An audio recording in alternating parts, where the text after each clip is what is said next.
Your worst enemy and how to defeat it. The real and worst enemy is yourself, Friedrich Nietzsche. It is ignorance of who we are that creates the enemy within. The enemy manifests as burning desires. Be ready to burn the burning desires with the flame of knowledge and become a new person.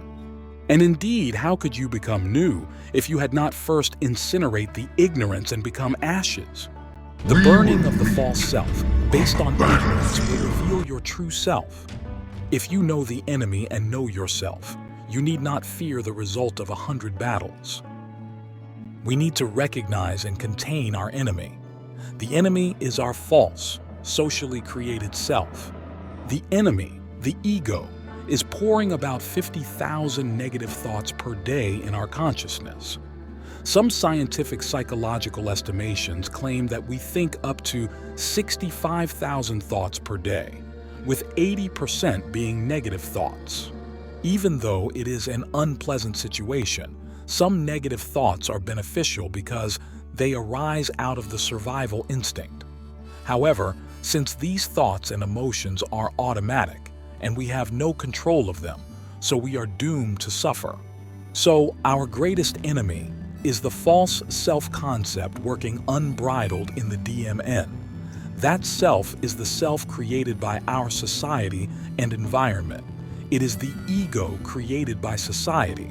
It is your wants and desires, your ambitions, your pleasures, your pride. The ego self is automatically created from our experiences, and it likewise works automatically. It works in two modes when it comes to self-esteem. In one, it wants to put itself above others, and in another, it wants to put itself below. It is superior or inferior.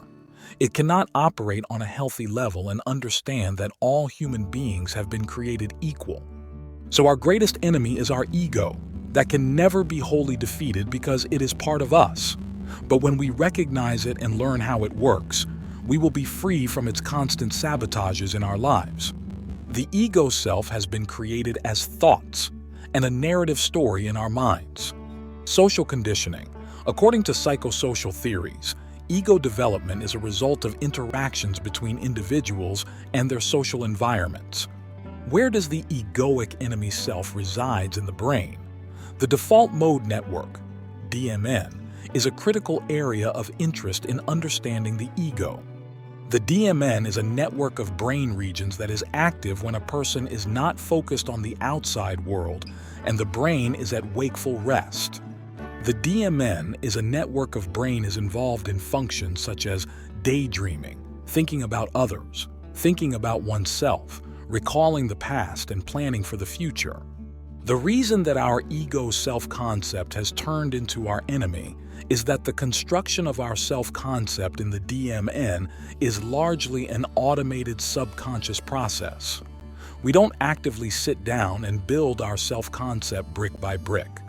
However, understanding its mechanics and taking analogous actions can make us free from the mostly negative constructed self. We need to meditate and observe our thoughts. 1. Observe your thoughts and emotions. Pay attention to your internal dialogue, especially the automatic thoughts that pop up in response to situations. Notice how these thoughts influence your emotions and behavior. This awareness is the first step to understanding the mechanisms of your self-concept. 2. Identify recurring patterns. Are there specific themes or negative self-beliefs that keep coming up? Recognizing these patterns allows you to understand how your past experiences and interpretations might be shaping your current self-concept. 3. Challenge your self-talk. Question the validity of your automatic thoughts. Are they based on objective evidence or distorted perceptions? This critical thinking can help you break free from unhelpful narratives. 4. Focus on facts and evidence. Counter negative self-talk with specific examples of your strengths, accomplishments, and positive qualities. Grounding yourself in reality can weaken the hold of negative self-concepts. 5. Practice self-compassion.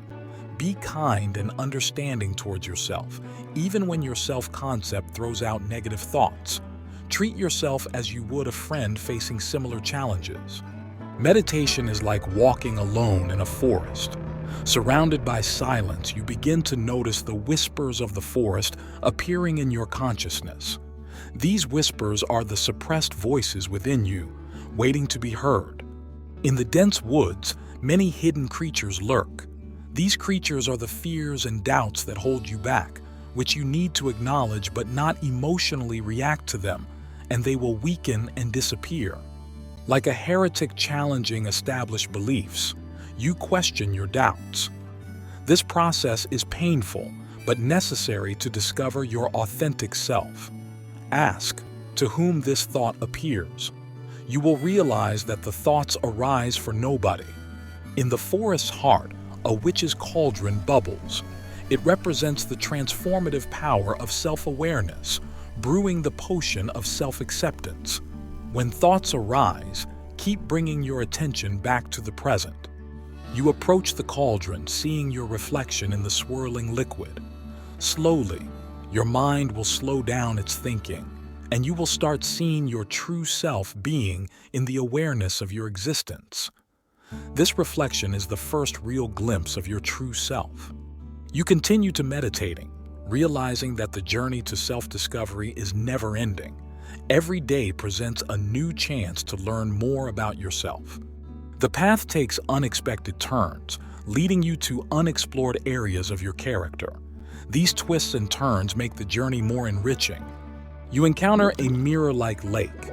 This lake represents self-reflection, a key tool in self-understanding. In your meditation, you are looking into the water. You see your reflection, distorted by ripples. These distortions are the misconceptions you hold about yourself. You kneel, reaching out to touch the water. As your fingers break the surface, the ripples calm, revealing your true reflection. Embracing your reflection, distortions and all, is the ultimate act of self-acceptance. This acceptance brings peace and clarity. The forest, the thoughts in your mind, start to thin out, signaling the end of this part of your journey. But remember, self-discovery is a lifelong process. As you get up from meditation and step out of the forest, you feel changed. You understand yourself better.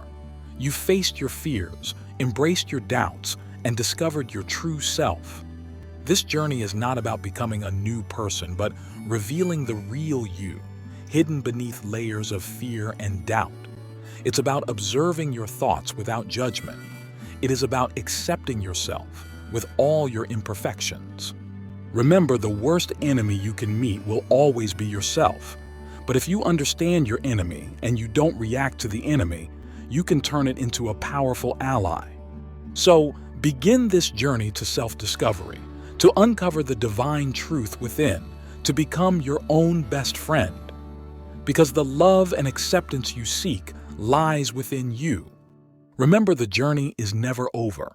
There's always more to discover, more to understand. So keep walking, keep exploring, keep accepting yourself. Every step you take towards self-discovery is a step towards freedom. Freedom from self-doubt, from fear, from the chains of societal expectations. The path is not easy, and at times it can be terrifying, but the rewards are worth it. So take that first step. Delve into the forest of self-discovery. You've been on this path for a while now. Look back and appreciate how far you've come. Celebrate your progress. Don't rush the process. Self-discovery takes time. It's not about the destination, but the journey itself. Embrace your journey with love and patience. Remember, it's all about loving and accepting yourself every step of the way. This journey is about becoming the best version of yourself. Not perfect, but your most authentic self. Finally, remember this. You're worth the journey. You're worth the self-discovery, the self-love, the self-acceptance. So, take a deep breath, step into the forest, and start your journey to self-acceptance, created by Elias Stasinos.